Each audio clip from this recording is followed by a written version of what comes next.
Monday Morning Quarterback, NorthJerseySports.com's original multimedia series, talking all things football across North Jersey. This is Season 5, Episode 3.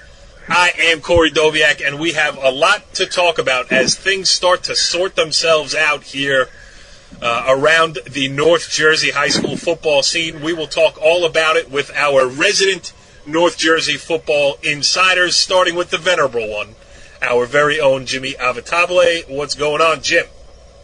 Hey, what's up, Corey? Another big week coming this week. Games on Thursday, Friday, Saturday, Sunday. You can go out and watch a bunch of good games this weekend. Yeah, I was going to get to that because we got a smorgasbord, and for football junkies like my two co-hosts here on the site, this is high school football nirvana this week. And we know a guy who, listen, the reputation has long been built. He is the head Husky. We know that. He is Dumont's #1 fan. He is a high school sports maniac. And if you want to know proof of just that term, Friday night he was in a parochial school game. Saturday he went to Old Tappan. He noticed that things were getting a little out of hand. He hustled out of there. He got over to Riverdale Westwood. He got quotes. He got pictures. He wrote a story. He is the one and only, the head Husky, Brian Carr. What's going on, Brian? Hey, thank you, Corey. You took my intro. I don't have any intro now. Hey, it's my first show back at home after 2 weeks on the road. Hey, to continue Jimmy's point, hey, there's games besides Thursday and Friday. There's also Saturday and also Sunday, but I don't know. Maybe just do 3 days and not do 4. So, yes, it's starting to gear up here. Yes, and let's jump right into it. Now, let me set up the show first. Actually, we got two great guests coming on the show tonight, as we're going to talk to DJ Nymphius, the head coach of the aforementioned Riverdale Golden Hawks. First week they win on a late 2-point conversion. This week they win on a last-second field goal. The defending state champs, they're doing, winning games, showing the power of the program, just that willingness to win. So it's going to be interesting to get DJ's thoughts. We'll talk to him. And then we have a very interesting guest, as Englewood's Joe Hoyle will join us. Englewood, Dwight Morrow, I should say. My wife teaches in the school district. Let's get it right. The Dwight Morrow Maroon Raiders are 3-0, and thanks to Brian Carr's research, they are 3-0 for the first time since 1996. They will play at Paramus this weekend. We're going to talk to Coach Hoyle. Some excitement building around Winton White Stadium there in Englewood. So we'll jump on that. But before we get to our interviews, I want to jump into some of the games that we covered. Usually we go around North Jersey and point out some games, but really we had the big ones covered this week. Don Bosco Prep against DePaul on Friday night. Both Jimmy and Brian were there. Jimmy, Brian, I'm going to play your interviews, but Jimmy, first I want to get your reaction to, DePaul really making a statement to crack into the upper echelon here. Yeah, we had spoken, the last couple of years of how talented DePaul was, but they just couldn't get over the hump in the Big North Division, the United Division, against the other power teams. I'll tell you what, they seem to have found the key ingredient. They beat Paramus Catholic the game previously, and they came out and dominated against Don Bosco. It's just a complete and total domination, offensively, defensively, special teams. Ronnie Hickman he's back to 100%, and he showed why he's, one of the most recruited juniors in the state. Of course, our man Vinny DePalma, a couple of big touchdowns in the fourth quarter to put the game away. Their Quan Roberson, their quarterback, played outstanding, and again, just a tremendous job by the Spartans. Yep, Brian, I got your quotes from Taquan Roberson and Vinny DePalma. I think we got to go with Vinny DePalma first, though, because if it weren't for Stephen Capone over there in Dumont, I might think that Vinny DePalma would be your favorite player in North Jersey. Is that correct? He's up on the top. I don't want to pick totally favorites. I've seen Vinny a couple times now, and he really stands out. I mean, he's got leaders in tackles last year, and the big guest Friday night, he had 15 tackles. He's all over the field. He's all over. You hear the interview. I talked to Coach after the game, and he's, top kid on the team, the biggest hustler, the most hard. It's unbelievable. So, you can't help but like a kid like that. when Brian Carr gives you a nickname, you know you have hit the big time. Let's listen to his interview with Vinny DePalma after the game on Friday night. Here it is. Brian Carr here. I'm at DePaul. I'm here with Vinny DePalma. I call Vinny the heart and soul of DePaul. Tell us about the game. What do you think? That was just, such an important game for us. The difference between being, 1-2 and 2-1 in this conference is everything. So we really felt like, starting on, we had a bye last week. Just the bye last week, we got an extra week to prepare, and I think that really helped us. We just said, listen, if we want to be one of the big boys, we got to win this game, Right. And I think we came out with that attitude, and we did it. We got it done. Talk about your quarterback first half. I think he kind of gave you guys the momentum. Yes. Keep you at that lead. What do you talk about your quarterback? Oh, I think he's the best in New Jersey. I really do. He's smart. He's coachable. He's tough. He's a great competitor. He's a great leader. He's a really special kid. He's a really special kid. A couple TDs for you tonight. I think the big one for the team and the game. Remember your big TD run there? Yes. I call it a jumbo package, a heavy package. I don't know if that's what you guys call yes. it. 44, 46-yard TD run. Tell us about that run. How did it feel when you were getting through the line? And Phil, I've been last couple of weeks I didn't really pick my feet up, but I've been getting tripped up on those runs, and instead of being a 40-yard play, it's like a 5-yard play. So we've just been working in practice and picking my feet up and getting through the line and stuff, and paid off and just ran as fast as I could. Right, and then you had another one later. I think you really wanted the last one to get the final score. Yeah, just in the huddle, we just said, listen, this isn't, we're not trying to milk the clock. We're trying to score and, solidify ourselves as, a power and just show a little bit of our toughness, and I think we did that. All right, how does it feel now? You guys have beaten two of the, we call them the Big Six. Yes. You guys are part of the Big Yes. Six now. How does it feel beating both Brahmas Catholic now, and now you've beaten Don Bosco? How does that feel? Feels great. Coming into the year, we knew we got this talent, and we know what kind of schedule we played, and I think it just last year we took our lumps. Sometimes we didn't finish every game, but I think this year we know we got to finish, and that's what we did. Okay, Brian, good stuff there with Vinny DePalma. And then the next interview you did with Taquan Roberson. Now, he says some good things. Obviously, and this is a throwback to the days when the great, and I do mean great, Brandon Gregory was a charter member of this football show here. And I used to tell him, hey, Brandon, when you get an interview, get close to the band. Well, Brian Carr gets up close and personal. I don't know what's going on here, but this is such a great high school football clip. You got a cheer going on in the background.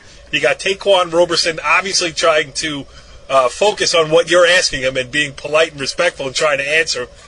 When, DePaul just beat Don Bosco Prep and all heck is breaking loose. So let's take a listen to this fun interview with Taquan Roberson. Talk about the big safety, probably a big turning point in the game.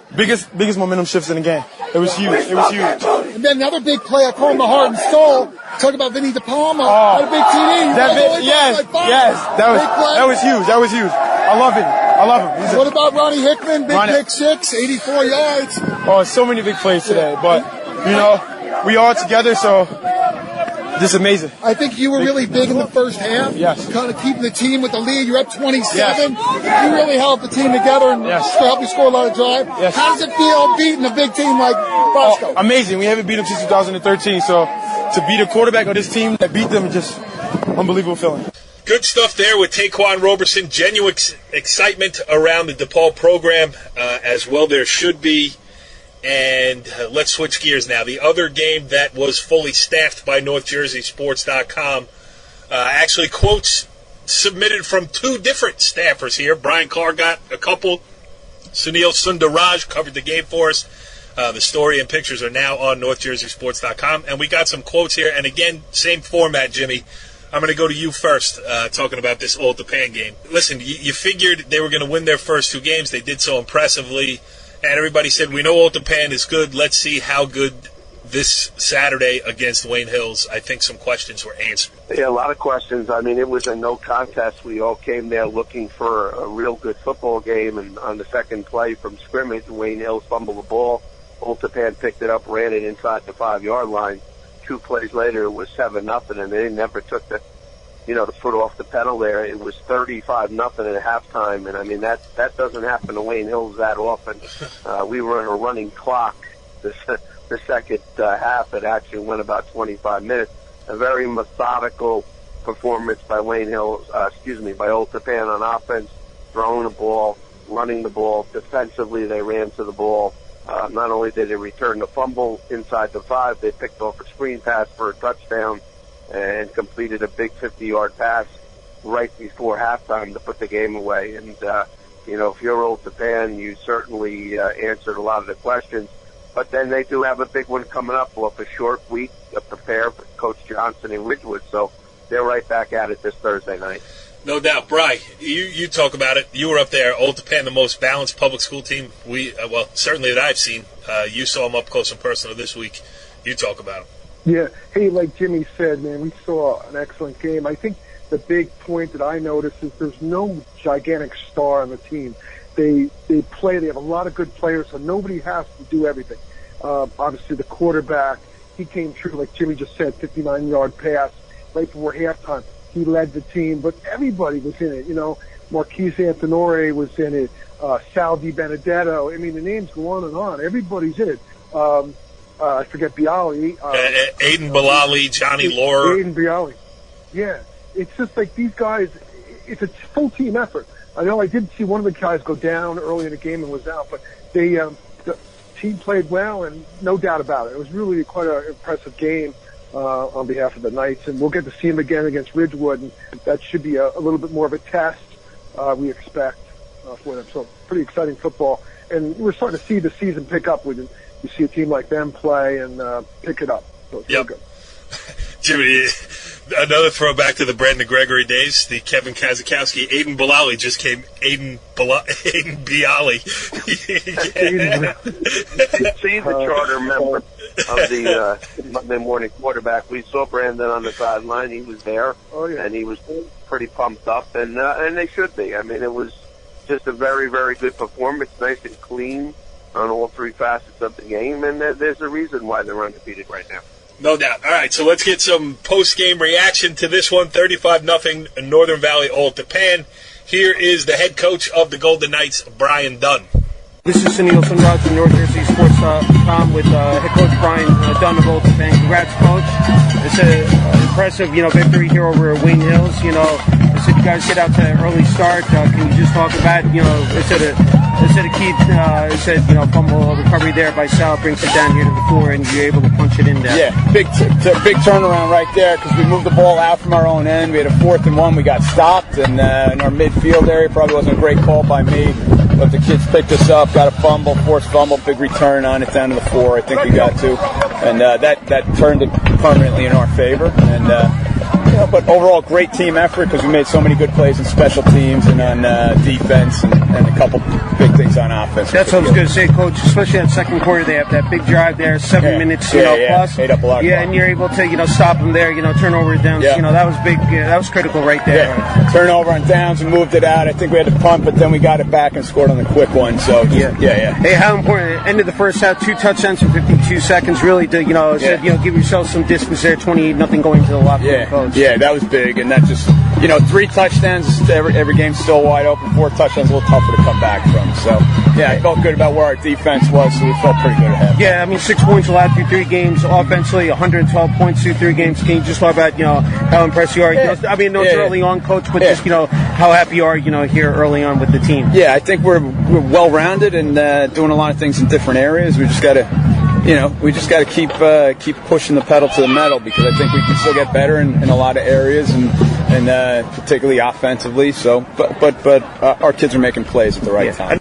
Yep, Brian Dunn. That's about as excited as he gets. I mean, he's the last coach who's going to be overconfident after 3 weeks of the season. He knows there's a long way to go, but he had a hard time suppressing some superlatives because his team is playing as well as anybody. And one of the guys who's really doing it for him offensively is Marquez Antonori, the senior running back, Sunil Sundaraj, with this interview with Marquez after the game. Here it is.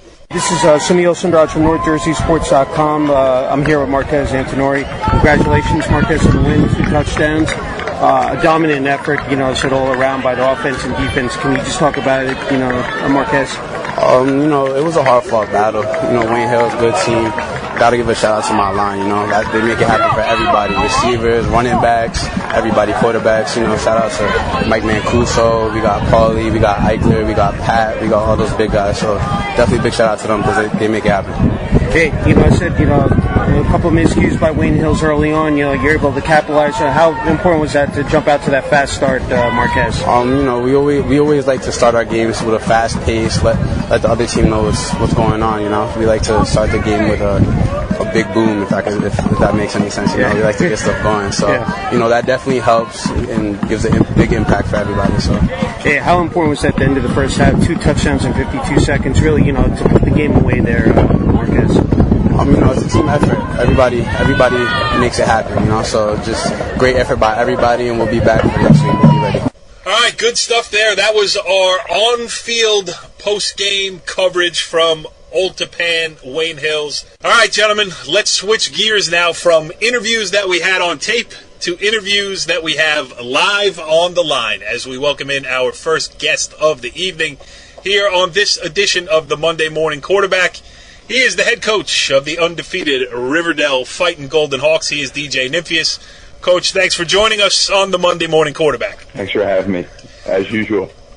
Do you think, are you going to play a game this year where it's ho-hum, or does everything have to be a 2-point conversion at the death, a sophomore lining up over a last-second field goal? I mean, you're trying to keep it interesting, and it's fun for us. How about for you? No, I can't stand this. This is not what I want to do every day. I mean, I'm a man in conflict. I don't like what I do every day. I don't know why I go back. I think the other day I told the kids I don't like kids. Anything in this job is attractive to me. And you don't like me, so. Coach DJ Nymphius, thanks for joining us here on the Monday Morning Quarterback. Good luck in Shippensburg. Oh, no, it's so great. Listen, the Bird Bowl, we were talking about it before you got you on the horn here. The Bird Bowl is a great thing. Remember when you did it with the Midland Avenue thing with Paramus?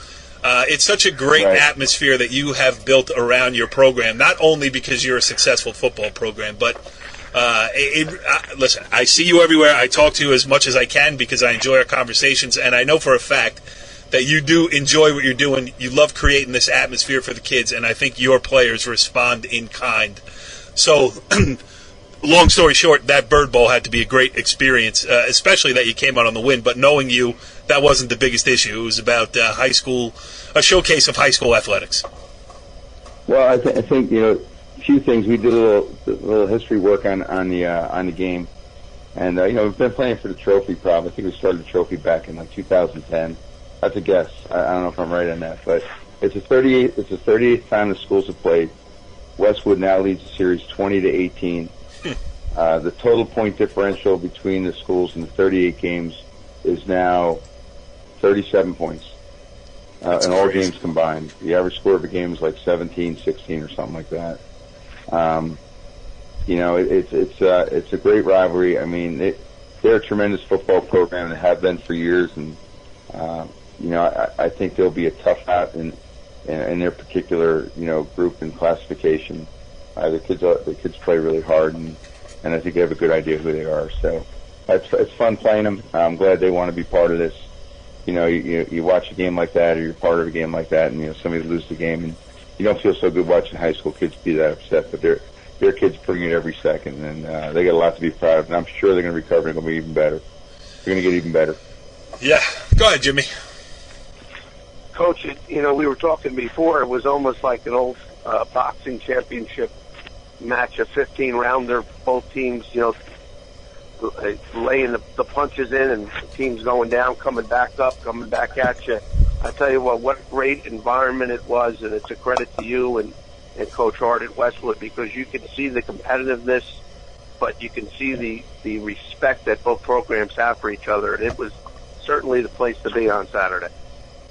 Yeah, we've been real fortunate. We opened up with Pascack Valley. We played for the Rumble for the Rail, so we played for a piece of a railroad, and that game was great, and the crowd was gigantic for that game as well. And we have the Paramus game, Battle of Midland Avenue. So I think it's good that you play your neighborhood rival. And, again, I have to give a lot of credit to Westwood. They're a Group 2 school, and they could easily say, hey, we don't want to play that game, but they choose to play that game because, A, they want to play a competitive game, and B, I think they feel like they can beat us regularly, and they're probably right. We're going to have to bring everything every time we play them. So it's a lot of fun playing those games. And I think it's a good thing in the conference that they have. We've had some of that flexibility.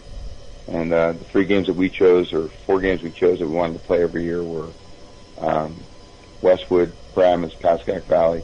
And I always try to figure out who the 4th team we really wanted to play. And I think it might have been Ramapo. I don't know if they said they wanted to play us, but we asked if we could play them because they're such a great program Coach Gibbs has. So, it keeps us, kind of cutting edge. So we enjoy those games a lot. Yeah, it's the right thing to do for North Jersey high school football. Those are the games that people want to see too. Not only that the coaches want to coach it. Right. Yeah, I think they do. I think they do. I think the kids like the preparation for it. Kind of like the game we had this week. This is a total unknown, but it's different. I'll tell you that. You're playing in a short week, and we don't know a lot about them other than we've seen on film, and they don't know a lot about us other than what they've seen on film. But boy, they're good. They were 11-2 last year. Yep. And this year they're 3-1. I mean, they're really good.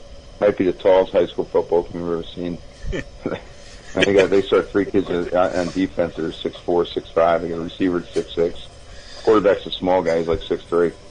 I mean, they're just tall, and we're not tall. I mean, so we're. I look too many guys in the eye. That's not a good thing. Is this another case of Welcome to Russia, where everybody's the same? That was last year's quote on the show. Yeah, that's it. I mean, it doesn't change. It doesn't change our place. We're just, as the kids say, the only thing more unimpressive than them is me. So, all right, keep it in balance with that. Speaking of unimpressive, Brian, you have a question? I got one for Coach. Coach, it's been 10 straight years making the playoffs. Last week we had Coach Gibbs and Coach Waddle from the Milford on the show, and they were talking about their feeder programs being, very strong, and that's helped them be successful. Besides great coaching over there at Riverdale, what do you attribute the success of the program? Well, we do have a great feeder program right now because one of our guys who's running it, Greg Spano, came up with the idea that we would go to some limited contact football to encourage kids to come out and I think more schools will end up, or districts will end up looking at that model. If you count the flag football kids right now, our junior football program, we have 250 kids playing. So it's it is we're pretty fortunate. I mean, we're pretty fortunate that we have people that want to help out in the program, and I think we have some really good guys coaching, know the game, and they're great with the kids. So you've been to a Riverdale game. You come down the cement path out to the field, and it's lined up with all the junior football kids. And, they really like playing at the high school, and it means a lot in the district to the community, which is just wonderful. It's great. It's wild. So many things I want to talk to you about. I want to talk to you actually about let me ask you that one first. You got a sophomore kicker lined up over a 32-yard field goal. It was almost a 37-yard attempt, turned into a 32-yard attempt. What'd you tell him before he went out there? Well, the drive was pretty simple. We got the ball on the 32. Matty Frugian took the ball back to the 32. We had 2 timeouts. We had 1:17 left, I think, after they scored, so probably put it down about 1:10. We had 2 timeouts. David runs a pretty damn good, 2-minute drill. So, he's aware where he's on the field and what's going on with guys getting open. He was 9 for 9 going into the fourth quarter, and then we had 4 drops. So, he played a pretty efficient game. I mean, he's still working on some things, but I felt pretty good with him running the show out there. And the thing is, he's got a lot of inexperience to work with, so he's kind of got to keep everybody calm while he's trying to play at a high level. So, before we went out there, I said, be patient. We got plenty of time. We can do this without any timeouts.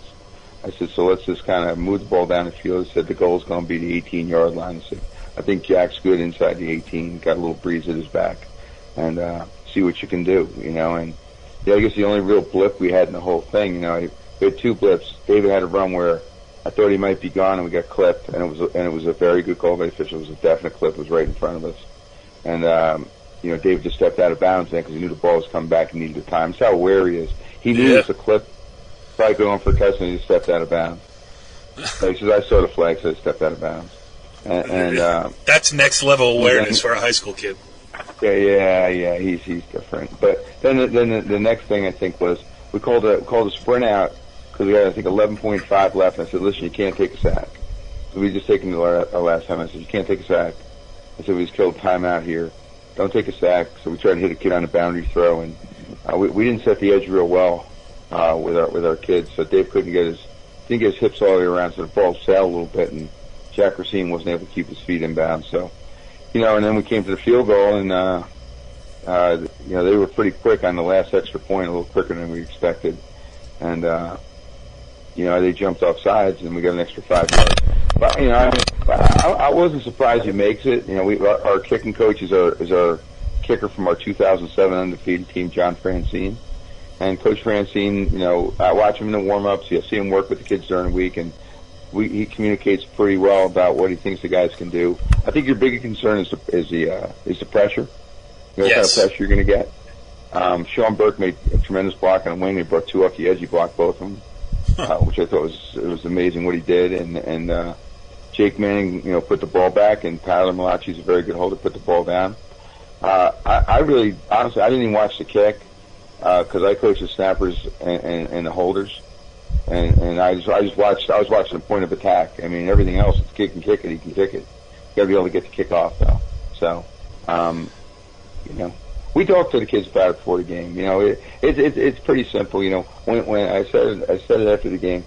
At some point in the game, either the noise gets to you or you let the room become completely silent, and the kids are able to make the room silent. And that's why you practice. So if they can put themselves in that situation in practice, I think they've got a good chance of being successful. So I didn't think it was a big deal about the kid making the kick. I really didn't. I mean, it was a shot he can make, and he does drive the ball well and gets the ball up. So I thought he had a real good chance. Jimmy, go ahead. I don't want to dominate the conversation, but I do have one more question I want to ask you. Go ahead, Jimmy. Sure. Coach, obviously you have one of the best, I think, football players at any level in Bergen County and Dave Estevez. Just an unbelievable player. The moment is never too big for him. But I noticed you're mixing in a lot of new kids. You played 2 very competitive games, nail-biters. How would those games, those nail-biters, help the maturation process in those sophomores and younger players that you're playing now? I don't think we had any choice. It seems to be the beginning of the year every year for us, because there's kids that don't play the year before now have to play for us. We had seniors last year that really hadn't played much on the varsity level, and we played them. We had to replace 19 starters this year. We had to replace 16 starters. I think if you get them prepared and get them to be serious about what they're doing in practice the prior years, because you never know when your chance is going to come. I mean, hey, they kicked the ball off to us, and I thought we could put the game away in the fourth quarter because they kicked the ball to Kieran Hughes. As a kid, you never even hear the kid's name, and I think he's a pretty talented back. They kicked the ball off to him, and as soon as he got it on the phones, I said to our receiver and defensive back coach, Billy Lynch, I think he's gone. And he came up, and he turned the corner, and he was almost gone. I mean, Westwood kid made a heck of a tackle. But, you prepare for that. You've got to give kids the opportunity. You have to give them opportunity. I say to them all the time, I said, we're going to provide you so much opportunity that when you get home at dinner, you're going to be all upset because you were screwing things up, and your parents are going to ask you what's wrong and say, I can't stand Coach Nymphius because he keeps trying to give me opportunity. I said, and your parents are going to then disown you. So that's kind of how we look at it. You got to give them opportunity. If you don't give them opportunity, then they lose faith, and you got to give a kid a chance. And sometimes those moments aren't real good, and during the week sometimes they're not said too nicely by me, but we're going to give them a shot. That's how you create that. We believe in that. Yeah. Next time you have that conversation with a parent, please tape it so we can play it on next week's edition of Monday Morning. Yeah, the parents are great about that. The parents are on board with that. They know if you're giving their kid a chance, and their kid deserves a fair shake. Sometimes you feel like you're not doing the right thing. I mean, I'll tell you what. More than once in the years I've coached, I feel like I've not given the kid the best chance. That bothers the heck out of me. See, you keep taking a look at it. You look at your roster every day. You look at what a kid can do, and there's something they can do. I mean, give them a chance. I mean, hey, look. None of the kids you start are as good as you think, and the kids that you don't start aren't as bad as you think. I think it's pretty equal. Yeah. If you give them a chance. That's a good way to look at it. Brian, go ahead. Go ahead. No, go ahead, Corey. I'll let you. You had another question. Go ahead, Corey. All right. No, my question and it deals more, I love when DJ's on the show because I think he has such a great perspective on high school, not just high school football, but high school sports in general.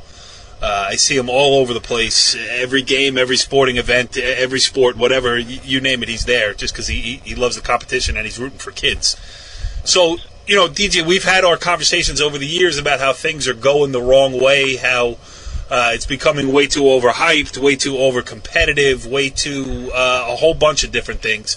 Now, I'm only speaking for myself here. I feel and it's just a sense that I get by doing all the things that I just said you do, by going to games, by talking to people and all that. I feel like the pendulum's starting to swing back in the other direction. And I feel like parents are starting to get that, you know what, it is high school sports and it's not life or death. And if I spend too much time, thinking about what comes next for my kid, I'm going to miss what's happening now to my kid. And I could be wrong, but I'm hoping that you're feeling the same thing. Are you? Well, I think sometimes my perspective's poor, and I tell the kids that all the time. You get into the mix. You start to really live in what you're doing all the time, and you kind of forget about other things, but you're trying to do the right thing, by the kids and the game itself. I think it's going to have to swing. How about that? I think it's going to have to swing, and I don't want to get into the whole injury concussion thing because, I'm not a medical expert, but I don't think you have to be genius to figure out that a lot of the problems guys are having on higher levels is too much contact football when they're younger, and it's cumulative. So I think, I'll be honest, they've had so much talk about what they want to do at the playoffs. I think their season's got to be shortened. I think there's got to be somebody has to have some steadfast rules that you're not going on the field till now, period. And it doesn't make any less of a coach to do so. And we're as guilty as anybody because we're trying to either, I don't know if everybody's trying to keep up with the Joneses or be the Joneses. And I think where it's all started, I don't know. But I watched the quality of football on film, and I watched the quality of football on film from years ago. I'm not so sure it's better. Yeah, and to back up your point, my daughter's a freshman at the University of Vermont, so me being the My father's alma mater. Oh, nice. So me being undefeated in football since 1976. And you played football there. Well before that, right around Stone. Yeah. So, me being the psychopath about high school sports that I am, I try to, educate myself on what's going on up there. And you know what I found is that everything before high school, from 8th grade on down, is played in full pads, helmets, shoulder pads, knee pads, the whole works, but it's flag. And there's no tackling. Okay. So you get the feel of being, suited up. And again, Vermont is way ahead of the curve when it comes to, a bunch of progressive, we'll leave the politics out of it, but, in that type of direction. And it's not a state that produces very many Division I football players. But, like you just said, you have low contact at the lower levels, too. And I think that's a great step for the game, too. I think it is. And again, the objective is not to develop Division I football players. We think that we've had some really good players. We had a kid we have a kid who's a 3-year captain of the Sacred Heart, Kevin Barry. And he's already got his undergraduate degree. They're paying for his master's degree. We got a kid playing at Georgetown. We got a kid playing at Muhlenberg. It's not bragging. I hate saying Muhlenberg. I'm a Moravian grad, but I mean, you look at where the kids are going. I mean, it's the most overrated thing in the world. I tell you what kids figure out. If they're fortunate enough to play in the next level, it's not going to take too long for what's on the front of their T-shirt to be meaningless and finding out they're really not playing by going at a higher level. Go somewhere where you're going to get a chance to play and go to school. And that's what I kind of hope that the kids will do. And David's going to be a Division III, Division II player. I mean, that's fact right now. That's where things have fallen. Now, he's a tremendous student, too, so he's going to end up at a pretty darn good place. But, I mean, he's a pretty good football player. Yep, no doubt. He's pretty good. And I don't think one of the things that helped us is he's never lost a perspective on it. Yeah. Well, and I know you won't take credit for that, but a lot of that comes from the head coach. Yeah, I know. But it's good family. But we have a lot of kids that make you as a coach a lot better just by being around and forget the football portion. We've had that for a long time here. Yeah, pretty lucky. You're very good at deflecting compliments. Listen, I got 10 more things I could ask you. In fact, I'm going to ask you the next time I see you, whether we're on the air or not. We kept you here long enough. I didn't even get into, you guys have taken a cool road trip to Shippensburg. You talk about, so you're on a short week, all that stuff. You know what, maybe we'll get you on soon again. We'll talk about everything that happened there. I don't want to keep you all night. I know you got work to do. But listen, I always appreciate your candor.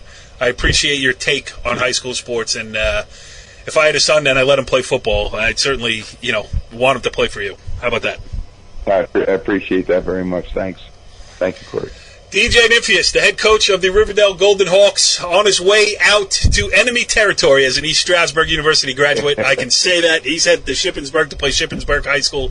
But the way the Hawks are playing, they could probably beat Shippensburg University, too, and I would laugh if it happened. But, DJ, congratulations on a good start, and keep up the good work. Thank you. All right, that was interesting stuff there with DJ Nymphius. We could have gone on with him all night, but we had no chance of that happening because we have another special guest here on the show on this edition of the Monday Morning Quarterback. And there's great things happening at Dwight Morrow High School here. 3-0 for the first time since 1999 after a 43-28 win over Ramsey. So it is our pleasure to welcome in the assistant head coach for the Maroon Raiders. He is Joe Hoyle. Coach, thanks for joining us here on the Monday Morning Quarterback. Good evening. Thank you guys for having me. I appreciate it. Well, listen, we appreciate you being here. And as we were just talking about off the air, it's a little bit, almost my home team here. My wife has been a teacher in the Englewood school system for the past 23 years. So anytime Englewood is doing well, I am happy. Yeah, she's happy. We're happy. Everybody's happy. And you got to be happy after a 3-0 start. Just, talk about that a little bit. It's high times here for the Englewood Maroon Raiders. Yeah, it is. We're extremely proud of these young men. This is the first year in several years that they've actually had a weightlifting program on the off season from January to June. And I think that played a large part in our success right now, especially for our 8th graders going into high school. Right now we have 3 freshman starters. We have Jalen Hoyle, Ron Garrison, and Gerald Cruz. And those guys work themselves up into the starting lineup just off a sheer weight room work ethic. And just for those young guys to be able to reach that level of play, the varsity guys step their game up even more, and they're feeling good. There hasn't been a game where our guys come out the game like, oh, man, coach, I'm tired. Every year it's been like that. This has been the first year these guys are pumped up, they're ready to go, and our program has, the culture of winning, I think, is coming back to Dwight Morrow, and it feels really good. Yeah, and I gave those stats at the beginning here. First 3-0 start since 1999. Have never won a state playoff game. But, the history of Englewood, of Dwight Morrow football, is rich. I mean, you talk about Bruce Harper, went on to play with the Jets. I know he's still an active member of the community running around there. Yeah, my stepfather is a graduate of Dwight Morrow High School, and he played with a guy named Minna, I can't remember his last name, but he talks, there is a rich history of Englewood going back. How much do you try to teach the kids about, that, forget the recent history, the all-time history of Dwight Morrow football is pretty, strong. Yes, it is. That's funny you say that. Myself and one of our assistant coaches, Coach Drakeford, was just talking about that the other day. We always reference older players that have gone on to the pros. Tony Tolbert just made the all-time New Jersey greatest players list. He's an Englewood native. And we tell these guys, the dream is real. If you push yourself, you can be like these guys.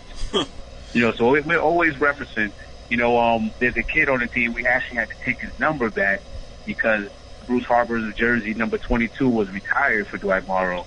But our AD, by accident, gave out the number. He didn't know he wasn't there before it happened. But, we had to retire the number, and we had to let the kids know the importance of why we retired this man's number.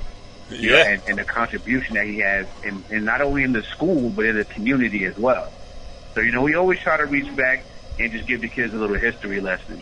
And we also, try to keep the current alumni, the guys that are in college right now, that Juwan Winfrey, who's the starting wide receiver for the Colorado Buffaloes, try to keep those kids, fresh in their minds and say, this is your older brother and look what he's doing. So the harder you work, you can get to where he's at. And I think it fuels the kids. They see it, they talk to the guys on Twitter, and, they have little Twitter wars about who's the best Dwight Morrow team ever now. So we're having a really good time with it. Yeah, there's definitely an excitement. Go ahead, Bri. Hey, Coach. We saw the team on 7-on-7 down at Hasbrook Heights, and your team ended up winning that 7-on-7. We noticed some very good, skilled players on the team. Tell us about your star wide receiver and your safety. It's you say Kwanzi Lumsden? Is that how you say it? Yes, Kwanzi Lumsden. Yeah. The kid is just phenomenal. He's a very well-rounded kid, very coachable. The kid was running a 4.7 in the 7th grade.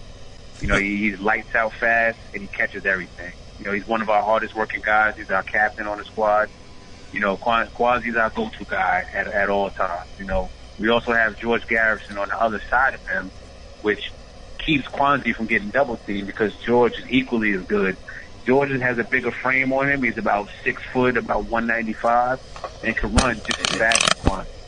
So we have kind of a two-headed monster going on out there. And with Kwanzi in the backfield playing safety and George at the corner, we have a pretty solid backfield, secondary when it comes to our defense.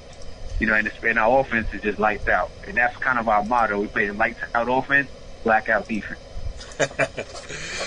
Jimmy, go ahead. Yeah. Jimmy.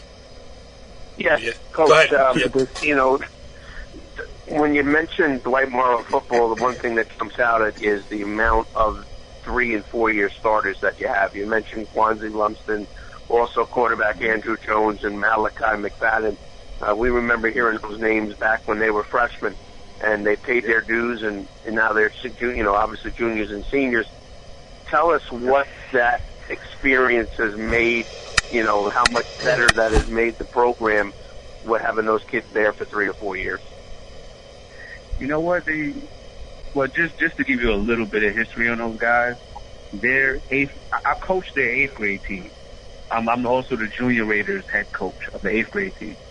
So their 8th grade year, they won a state title. And, those guys, they could have went to any parochial school they wanted to. And they all made a pact together to stay together. And they took their lumps from freshmen all the way up to now. And, for the past couple of years, they're like, hey, coach, come. We need you. We need the energy. And I was like, I want you guys to be coached up, from other guys. I don't want you to get too comfortable with me and then you can't go elsewhere and be coached. But this past year, even starting from last season, I said, you know what? I'm going to jump in because you guys worked your butts off. And you know what? We're going to kind of put the band back together. And then that's kind of what we did. And because those guys stayed together, now we have more and more kids from the Englewood Junior program staying home. I think in the past 2 years, we only lost 2 guys. And that's, funny enough, it's actually Dylan Classy. He's at Bergen Catholic right now, and he's doing phenomenal. And another kid, Jarrell Robinson, who's at Pope John. But I think he wants to come back. He's another really good freshman that I think would have got a lot of playing time on the varsity level. So with those guys staying in Englewood, it sent a message to everybody that these guys have a real family go-getter mentality. They had 3 coaches in the past 4 years. They went through not having a football program because the football program was suspended for quite a while because they couldn't find a coach. The guys were devastated, and they all could have failed, and they said, no, we're going to ride it out. So it's very, very important to have these young men. It's Andrew, Kwanzi, Malachi, George Garrison, Xavier Medina, which a lot of people they don't really mention him, but he's been Andrew's center since Andrew has been 9 years old. So those guys have that bond where they know how to snap the ball to each other. They know where X always knows where Andrew's going to be. And, that's important for us, especially with the chemistry going forward. And we have a tough schedule this year. But these guys, they know each other. They've been playing together. And they teach the younger guys how to be brothers. Yeah, you just mentioned you have a tough schedule. You do. We'll get into that in 1 second. I just want to mention, too, you said you're getting the band back together, but sometimes you bring the band home with you. Well, not sometimes, all the time. Andrew Jones, 3 touchdown passes against Ramsey in that win. That's your stepson. Jalen Hoyle, 2 interceptions as a freshman to seal that Ramsey game. I mean, so... how much do you talk football, or how much do you leave at the field? I mean, is it football all the time with those guys, or you got to be enjoying this? It's got to be very gratifying to go. I have a rule at home. I have a real rule at home. I tell the kids, like, listen, once we cross this fence line, I'm coach. Once we cross back over to the parking lot, I'm dad. Yep. So when we go home, I try to not over-coach them. We might watch a little film, or they'll sit down and they'll have questions and we'll go over it. But I try not to overcoach them, because I also want the kids to have fun. Yeah. And I want them to still understand that I am dad, and there's other things to life than football. There's family. There's all kind of things. We just bought a house today. So I meant to congratulate. Are very important. Thank you. Thank you. Yep. Little things like that are just important to them. So I try not to overdo it with those guys, but they'll come home and they'll watch film on their phones anyway. And honestly, I sneak in my room and I watch film, and I'm like, "Oh, what you doing?" They're like, "I'm just watching the game." Yeah. They're like, "Oh, I'm just watching TV." We all kind of lie to each other, but we all football buffs in the house, Yeah. Well, I hope that lesson. But it works. I had a great night the other night, man. Just watching my son, go out there and really play the game the way it should be played. No doubt, and I hope Brian Carr was listening to that. Brian, do you hear that? There's more to life besides high school football. I know. Hey, listen, Corey. I was in Englewood on Saturday night at a concert. All right. I was in Englewood. All right, good. By the way, the Bergen Pack has really nice shows. They really bring in a lot of good talent. I was there Saturday night. That's where I was, Saturday night at the show. This show is being sponsored by the Englewood Board of Tourism. Come see Englewood. It's beautiful this time of year. Coach, last one for you before we let you get out of here, and we appreciate you joining us on the show. Newark Central, Tenafly, Ramsey to start the season. A great start, 3-0. Now it starts to get a little bit deeper with a road trip to Paramus on Friday night, and then Ramapo at home after that. So, the 3-0 start, it's great. Everybody's talking about Englewood. Where do you go from here? Right now, our sole focus is on Paramus. They beat us up pretty bad last year. So, everybody was at practice today. Everybody was focused. And, the word of the week is, it's payback. And that's kind of been... I told those guys, I said, listen, if we practice like we're 0-3, your mentality, just your will to want to get one victory is going to push you over the edge. I said, Paramus is a very good team, but practice like we're 0-3, not 3-0, and we'll be all right. Yeah. So don't think about Ramapo, because a lot of those teams, they've been good teams for years. Right. We've had good athletes, but we never were a good team. Now we're a good team. And now we need to keep that focus. We won 3 games. That's great. But let's stick to Paramus right now. And we take it 1 week at a time. We had our positional meetings today. And all the DBs, they were right on point. We had a coaches meeting and everybody felt good. So right now, Paramus is the only thing that's on our mind. And honestly, I think it's a game that we should win that game. Oh, that's a good mindset to take with you into Paramus on Friday night. And I noticed that there is a link between the last time Englewood was the last time Dwight Morrow was 3-0 was in 1999. Coach Joe Hoyle was then player Joe Hoyle on that team. Now they are 3-0 again this year, and it is assistant head coach Joe Hoyle. So there's definitely a more than a coincidence happening. And congratulations on the great start. Listen, you got in touch with us through Twitter. We appreciate that. We met each other through social media, through the wonders of social media. Now we're going to keep in touch for the rest of the year. We're going to follow you closely, and as I have been promising since week 2 of the season, I am coming to a game. I'm going to introduce myself personally, and I will thank you again, but I will do it right here. Thanks for joining us here on this edition of the Monday Morning Quarterback. And when you come to the home games, you guys eat and drink for free. Well, now the three of us will be there. My wife is the welcoming committee, and she says, any media, we take care of the media. They eat, and whatever they need, they get it. That's the best. October 7th, right? October 7th, home game against Ramapo. Yep, you'll meet the three of us in person. Yep, October 7th. Yep, that's a big game for us. So come on down, and we'll make sure your bellies are full. Joe Hoyle, assistant head coach for the Dwight Morrow Maroon Raiders. Thanks again for joining us on a Monday morning quarterback. Thank you, guys. You enjoy your night. All right, interesting stuff there with the coach. Good things happening across the North Jersey football landscape. But now let's do our usual feature that we usually put in the front of the show, but we had so much to get to quickly tonight. Now we can go around North Jersey. I got the trusty notepad in front of me. I got some games written down, but certainly we'll open up to the rest of the guys here, too, about what stuck out to them. The one that I do want to mention, first of all, and I was following along with Twitter with my good friend and the athletic director down there in Little Falls, Passaic Valley improved to 2-1 on the season with a 28-19 victory over Wayne Valley. Two interesting things here. That was the first win for Passaic Valley over Wayne Valley in the last 10 years. And the other thing is, Passaic Valley's 2-1 with their only loss coming in a game that I honestly wish I was at, a 21-20 victory. Lakeland pulled that one out late. So really good things here. The second go-round for Chet Parlavecchio at Passaic Valley, Bri. They're looking pretty good, the Hornets. Yeah, it's good for them. You know, Wayne Valley's a little down, so maybe they're going to come on. Coming up. Hey, another one I see if I can jump in. Hold on, we can't let that go by. We can't let that go by without making comment. What? Where I pump up Passaic Valley, I talk about what a great start they're off to, and Jimmy goes, Wayne Valley's down. Sorry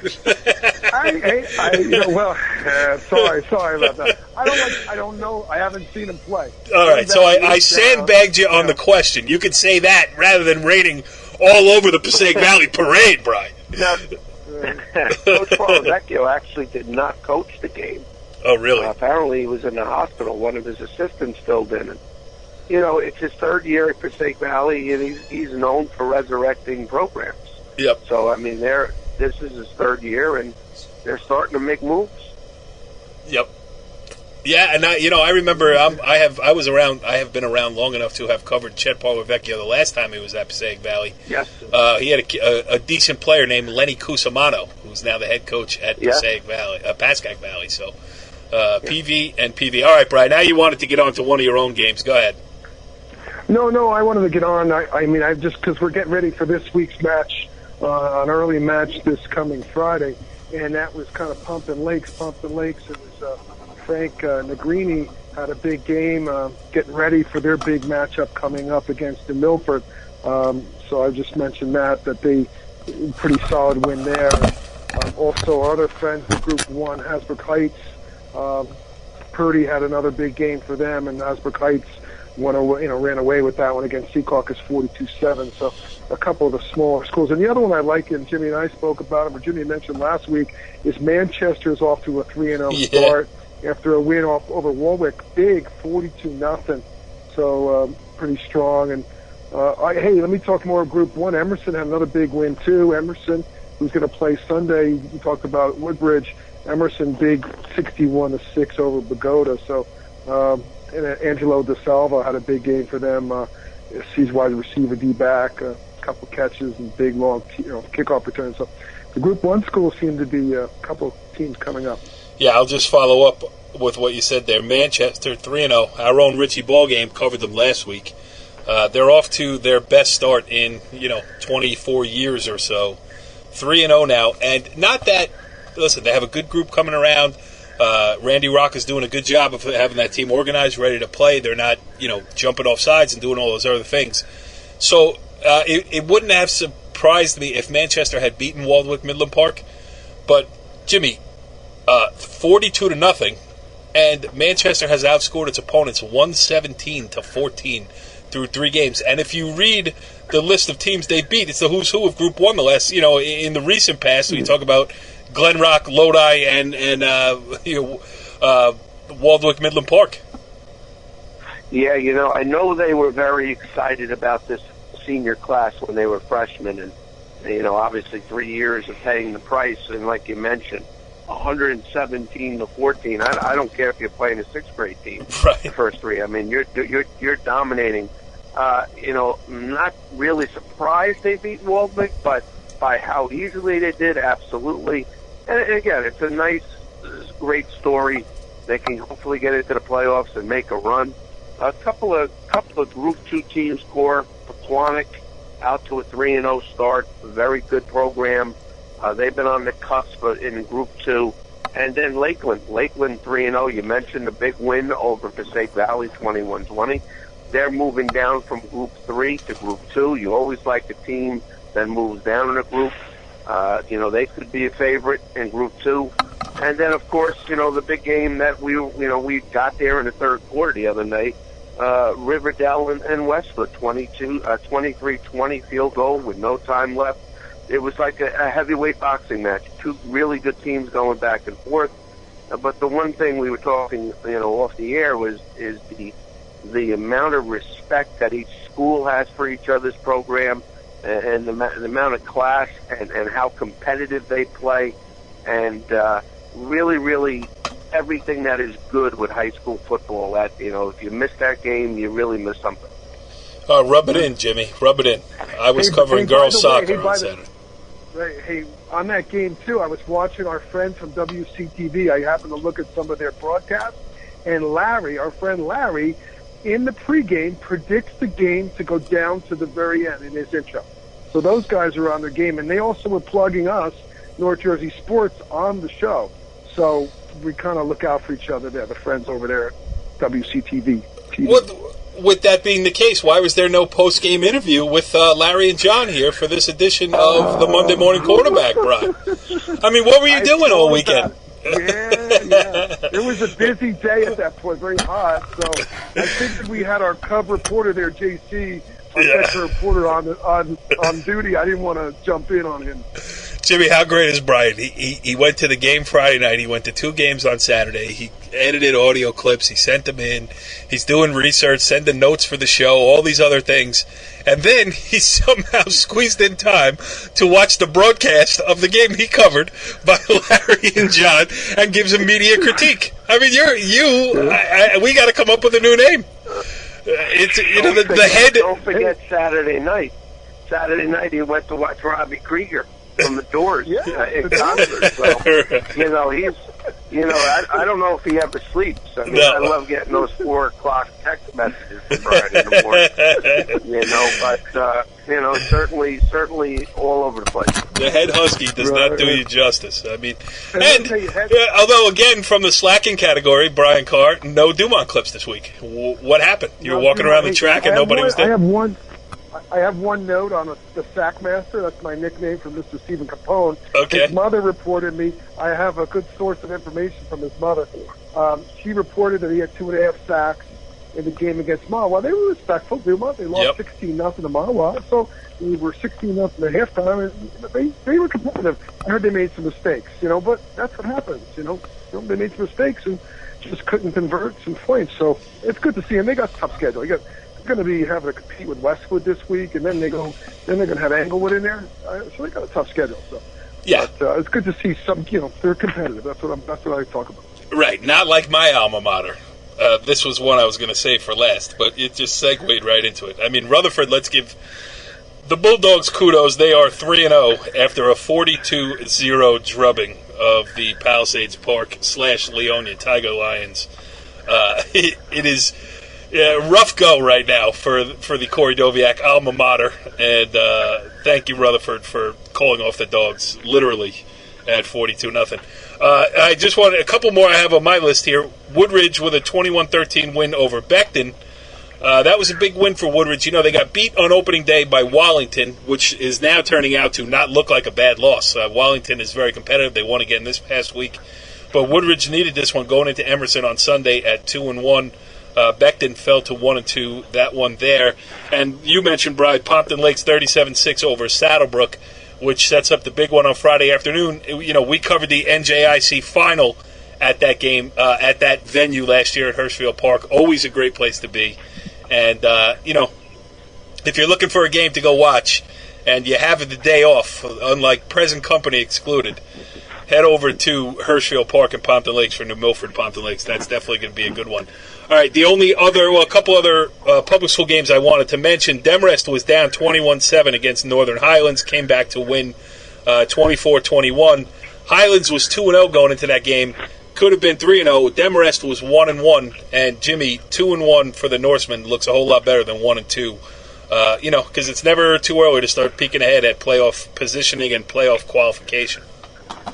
No question. 2-1, a big comeback win. I actually spoke to the defensive coordinator from Northern Highlands, Brian Durango. He works with me at school, and he just said that they were just very physical up front offensively, and they just wore down Northern Highlands. I mean, we saw it in their scrimmage, Brian, against Heights and Ramsey. They were very, very big offensively up front, and they took advantage of that on Saturday.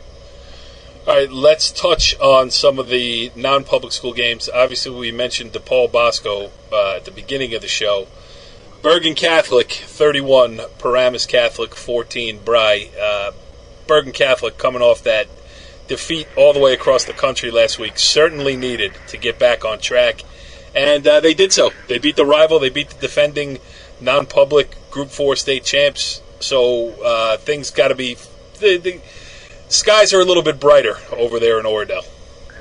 Yeah, I think they needed it, Corey. They were, we saw them out last week and out in California, and they really had a tough game there. So it was close here. They had a competitive game.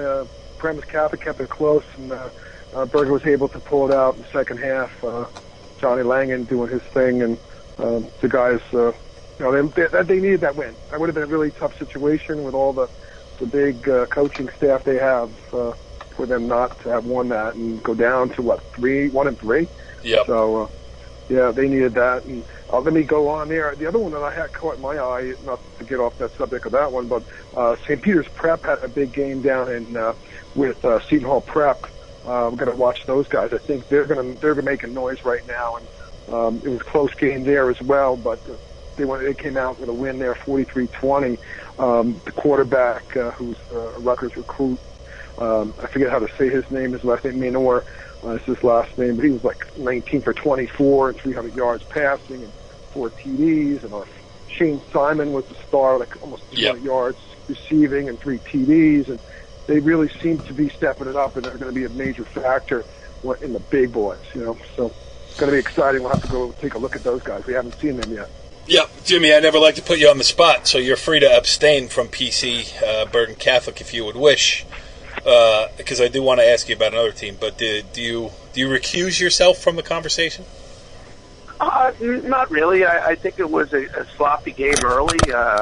Bergen was up 10-0. Paramus Catholic came back to take a 14-10 lead, and then Bergen really went to their running game. They showed, junior Josh McKenzie, who came in with all the hoopla 2 years ago.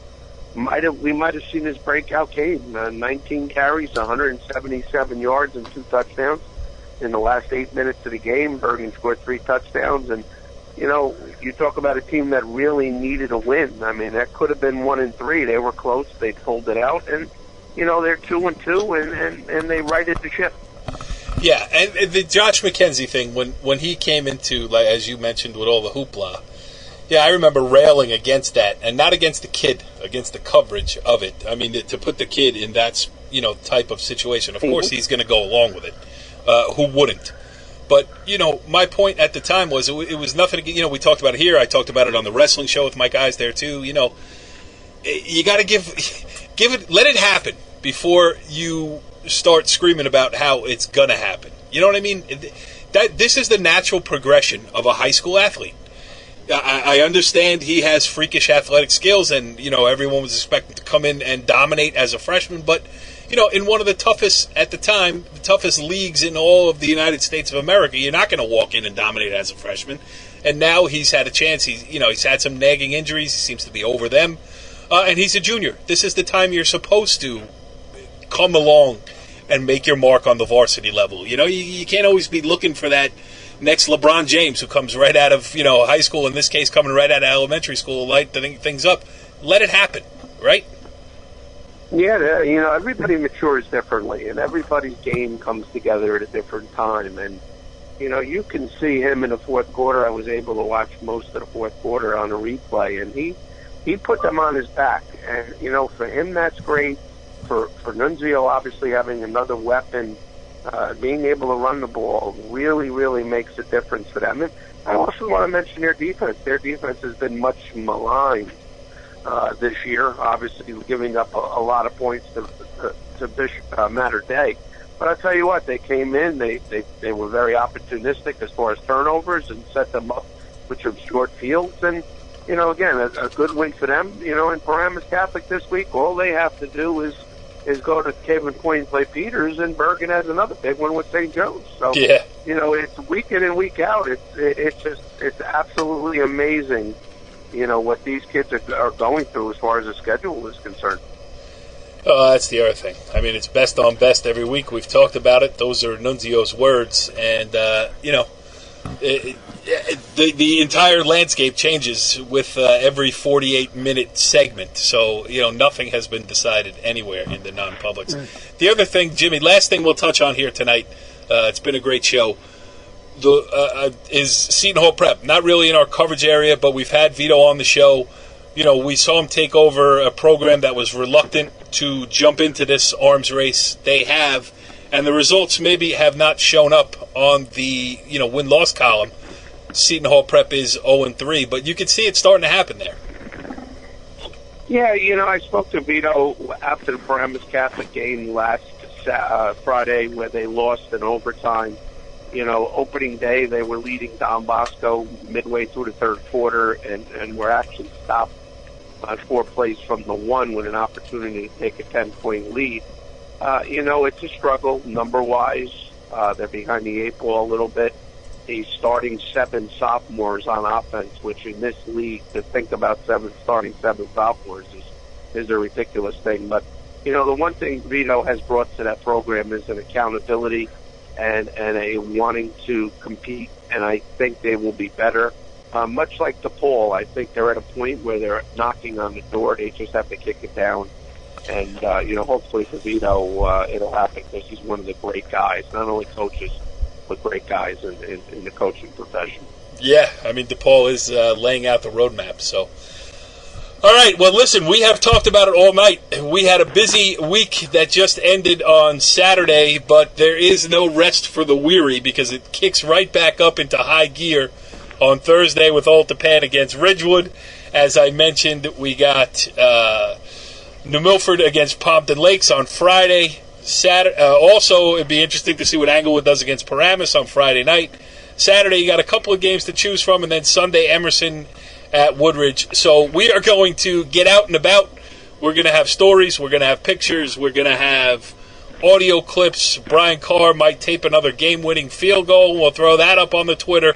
All I can say is we will be running around, and Brian Carr will certainly not be in the chase pack. He will be leading the way. So lots to come on the next edition of the Monday Morning Quarterback. We'll see you next week. Follow the leader.